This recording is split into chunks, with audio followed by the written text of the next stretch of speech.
Let's talk to Mike Yeadon. He's former chief scientific advisor with Pfizer. And we see these stark figures, they're reported in very sort of ponderous tones on the television. You know, we've had 500 more deaths or 400, whatever it is on any given day. These are deaths with COVID, not of COVID. So you can have heart disease, you can have cancer. If you test positive for COVID, you still end up on these statistics, don't you? This is what I'm saying. Everything you're being told, every scary fact and prediction from Whitty and Valence, all hangs off the PCR test, which they have admitted they cannot tell what percentage of positives are false. The test is not to be trusted. Everything they're telling you about, cases, admissions, people in ICU and deaths, all pivot off this PCR test. When you do a PCR test, you basically amplify the amount of RNA, and that's called the cycle threshold. You can basically pick up a single copy of RNA in an individual. A cycle threshold of 35 or more, the chances of it being replication competent are minuscule.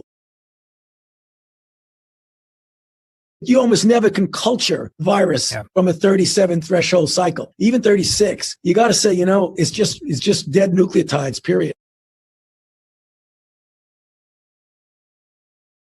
People who've recovered from the virus and they're clinically well, and you can no longer culture virus from a sample from their mouth or airways, still can be positive in the PCR test. And that's because, as you say, the test is not a test for virus, it's not a test for living virus. You can put in a threshold level which says you are infectious, which is a cycle threshold of about 25. And if you do that, you can pick up the people who are infectious. But the way we're deploying the test at the moment is in a sort of ragbag way that says whatever amount of RNA you've got on board, you are positive. A cycle threshold of 35 or more, the chances of it being replication competent are minuscule. And a cycle threshold above 35 generally is people who are not infectious. With new infections, daily infections, rate of infections in coronavirus infections, second wave of infection about to break.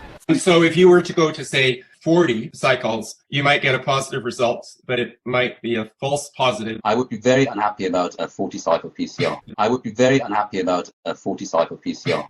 Yet NHS England documentation that has not been updated since January runs cycle thresholds to 45, which is identifying people who are not infectious.